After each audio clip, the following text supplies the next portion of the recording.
Today, we're going to talk a little bit about FSBO, or for sale by owner, and what that means to the general public. Hey, welcome back. I'm Daniel Strickler, and I'm here with the legendary Tom Krieger, and we want to talk to you a little bit about for sale by owners and what that might mean for the general public. Tom? Hey, Dan, how you doing? I am fantastic. Thank you for asking. Now, I know that you've been in the business for over 45 years now, and one of the questions that's been asked to me a lot, when for sale by owners price their house, are they doing this more accurately, or do you think it's more of a guess? Well, they're actually guessing the value of their home. Now, they can go to certain sites like Zillow, which is not really a real estate site. It's more of a marketing company. Okay.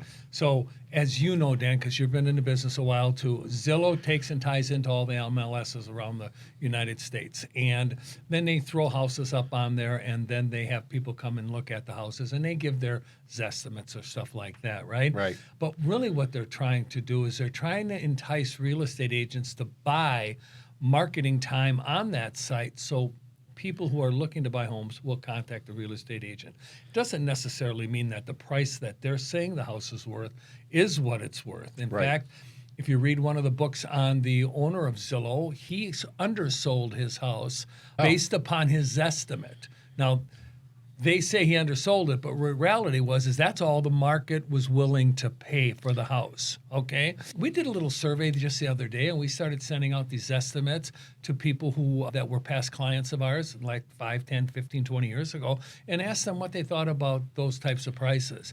And believe it or not, 90+% came back and says, that's ridiculous. Now, this is not a rip on Zillow at all. It's a great company, but it's not a pricing your house type of company.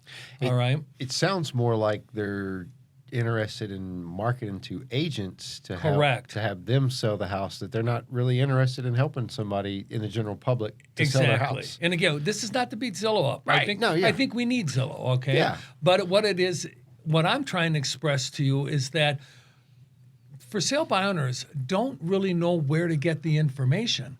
These third-party websites aren't accurate. What they really need to do is either, number one, hire an appraiser, pay the $500, $600, $700, $800 to get an appraisal, price your house right, or take yourself out of the equation and hire a real estate agent.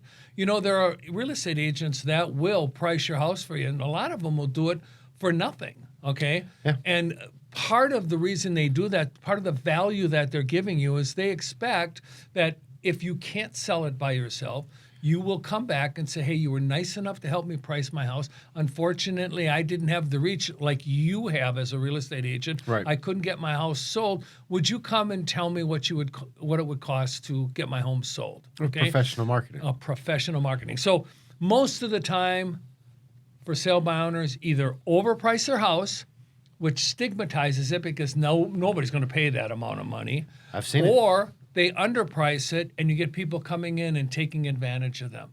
And unfortunately, most for sale by owners think they're saving money, but in the long run, they sell for about 88% of their list price, or what they market their house for, and over 70%, I think it's like 74%, of the people who try to sell by themselves usually have a real estate agent on the other side representing the buyer.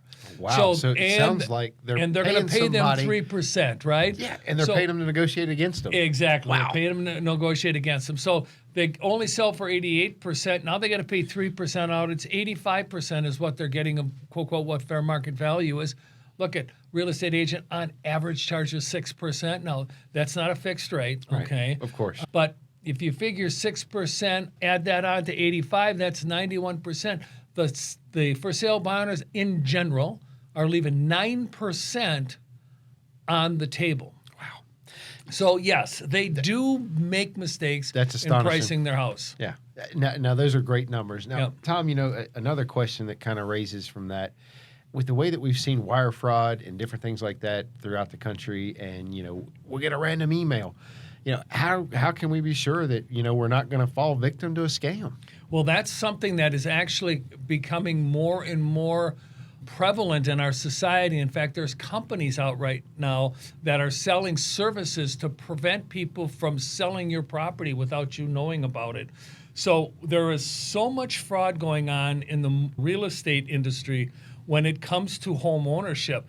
There'll be people that are going on vacation, and next thing you know, some guy breaks into their house, puts a for sale sign in front of the house, sells the house for a ridiculously low price for a cash buyer. Cash buyer comes in, wires the money into the account. That guy goes to the Tahitis. The people come back from vacation. 2 or 3 days later, they come back, and the people who bought the house want to move in. And the people who are on vacation that came back, what are you talking about? Yeah. Right? Well, I bought this house. What are you doing here? Well, I'm the owner. Well, wait a minute. There was that redheaded guy here that was selling a house. I don't know who you're talking about. This is my house. Then they go to the court, and they check on the recorders, and sure enough, the house is in the buyer's name, and the owner of the house ends up having to spend tons of money to try and get that title back in their name. Wow. So there are a lot of people right now that are becoming more and more skeptical of for sale by owners because they're not so sure they're the actual owner. I could see where that would raise a lot of questions. Yep. While I'm not a attorney, Right. I do, review contracts and things with, clients, and I do my best to help them to avoid any legal pitfalls. Now, your average everyday consumer, they're not necessarily versed in the contracts. What have you seen from legal pitfall sides? We don't All have right. that. We don't have that much time, Okay. Dan. But Daniel, I will say this: there are a lot of good intention for sale by owners that misrepresent because they're ignorant of what they're supposed to do and what they're not supposed to do. Right. Now, they may say something, and the buyer may interpret it one way, and then later on, after the deal is done, the buyer is contacting an attorney because he understood it one way where the for sale by owner meant it a different way, and it wasn't written in paper, it was all verbalized. Oh. So there's a lot of that type of litigation that happens with for sale by owners, okay? Hey everyone, we want to interrupt this episode to let you know that we are a Keller Williams Southern Arizona franchise. We are also realtors practicing equal housing. Now let's get you back to the podcast. Sounds like a good old boy handshake doesn't go as far as well, it and used to. it's again, it's not intentional that yeah. the for sale by owner is misrepresenting. They just don't realize that they're misrepresenting, okay? So it's always good to have somebody who understands how real estate gets transferred, what you should represent as truth, what you should represent as opinion. A lot of times somebody will give their opinion and the other party will take it as truth. And sometimes your opinion and truth are different. And sometimes for sale by owners don't realize that past problems are not material to the transaction, and yet they are. And when you say past problems, I imagine you're talking about a property disclosure. I know here in the state of Arizona that we've got 3 days for a seller to give a buyer a property disclosure. And I know a lot of times, even myself, they're working with the for sale by owners that they're not aware of that.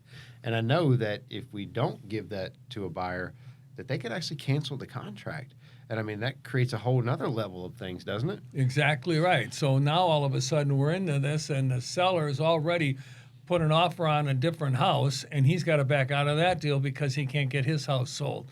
More importantly, when it comes to giving this paper back and forth, we call it a seller property disclosure statement here in Arizona. But a lot of times the buyers don't even realize that they're entitled to that, right? And they just go on the word of the seller. Buyers can get burned by for sale by owners, and for sale by owners surely can get burned by buyers. I'm hearing that. Tom, I know that we've kind of talked a little bit about some of the legal pitfalls, liabilities, scams, values. The big question that really begs to me now is the marketing. I realize that we as agents, have a broader reach with websites and things like that. Have you, in your experience, ever seen a for sale by owner, other than putting a sign in their yard or putting it onto one of the major platforms, whether it be Zillow, Realtor, Trulia, have you ever seen them do more extensive marketing to help attract the buyer to themselves? 95 to 98% of the time, I'm going to say that for sale by owners aren't seasoned enough. They don't have the knowledge to really reach out to the marketplace. They think if they throw it on Zillow, that's going to be a good enough. They've got this brand new iPhone and are taking these great pictures, Right. they think, and they're throwing it all on there. Unfortunately, they're not presenting it in a manner that is appealing to buyers. Got it. They don't have the language in the marketing. They're not reaching the type of people that they need to. Now, you can go on Zillow or Redfin or Realtor.com and put in the number of bedrooms and the zip code and all of that. But does that really take into consideration what a lot of buyers are looking for? Schools, safety, ease Public to grocery services. stores, how far to the hospital, what's the rating for this 55 and above community, how are the swimming pools. There's so much more information. What are the average demographics of a neighborhood, right? Yeah. Who's living around you? Am I moving into a neighborhood where most of them are blue collar workers and I am in the C suites? Do I want to live there? Maybe, but most likely not. I want to live in an area where there are more C-suite type of people because that's the social economic group of people I want to be involved with. Right. So you can't get that just by going to these sites. You have to market that. You have to bring that kind of stuff out. Now, always disclaimers. You don't ever want to discriminate against anybody in any of the protected classes out there. We all want to be open-minded, but we all are not alike. Can you imagine if we had 7 billion people that were like me? Oh. I'd kill myself, right? Or same with you, right? If we had 7 billion Daniels, yeah. So we want to have a diversity of the population that we live in. Oh, but what we want to make sure is that we are marketing to the people who would best fit in this property. Yeah, and here's the resources on the backside for Mr. and Mrs. Buyer or whomever it may be. To check out what the demographics look like and things like that. Exactly. You're not going to market a $1.7 million home in an area where people are only making $20 an hour. Right. Now, normally, there's always exceptions to the rules, but normally those people are not going to be able to afford a $1.7 million home. Right. And in the same respect, you don't want to market a manufactured home into a C-suite type of community of people. So knowing who to market, how to market, bringing out the values, using the language that entices people and creates an emotional attachment to the property that you're trying to sell. I like it. Yeah, for sale by owners, unfortunate, unless you're in the marketing aspect of it, okay? Now, if you are a professional marketer, maybe you could do perfectly this way. But I'd still think you'd have some trouble pricing your home like we talked about before. Absolutely. Yep. You know, Tom, and I definitely appreciate your insight. You know, you've been a wealth of knowledge. The next question that I had here was, we know as real estate agents that balancing time is a big thing on our schedules. To be able to balance that work life with our businesses and with our families and things like that. In your experience, have you ever helped the for sale by owners schedule showings before? I've done everything. When you've been in the business as long as I have, you've done everything. I've actually helped for sale by owners from the beginning to the end, never got compensated for it. But you know what? Everybody that they met who was looking for a real estate agent, they referred me to. So I was compensated, if you will, in a different way. Yeah. But, you know, here's the problem I see with for sale by owners is that when somebody wants to see the house, you're working. Yeah, I've seen that myself when I've actually tried to show some buyers the homes. Yeah. Yes. Or when they want to see the house, you're on vacation. It or when they want to difference. see the house, your mom. Well, if you're younger, your mom wants to go out for dinner, or your wife needs to go out for dinner. Okay. Or it's the time to take the kids to the basketball practice, right? Or to ballet, yeah. Right? It's all a big thing, and then at the end of the day, time, and we are what, an instant gratification society, right? Absolutely. If I can't Digital get in age. to see your for sale by owner house, guess what? I'm calling the realtor and going looking at the other ones in MLS. Right. Yeah, absolutely. Yeah. You either want to sell your house or you don't. And how do you know who's actually coming into your house? And when you're a for sale by owner, how do you know that who you're bringing in's not going to be out to cause you some harm or scam you in some form or fashion? I definitely know that we've moved a through a lot of different topics here. I guess the one thing that I like to touch on again is I know that you had mentioned earlier about the pricing. Now, have you seen the majority of for sale by owners selling below what their actual market value is because they've got somebody negotiating against them, or is this more of a statistic that's coming from the National Association of Realtors? So here's what we're really seeing now, currently in June of 2023. We're getting back to a normal market, okay? Aren't as many multiple offers on a property, okay? So for sale by owners are going to have to start pricing their property correctly. Before 2021, 22, when we had the COVID and it was crazy. Oh, yeah. Literally, for sale by owners could throw a number out there and the house was sold. And honestly, they didn't need a realtor at that time when it came to pricing. Right. For everything else we talked about, they need a realtor for. Well, when it came to pricing, because even us at Realtors, we were saying, well, yesterday this house would have been worth this much.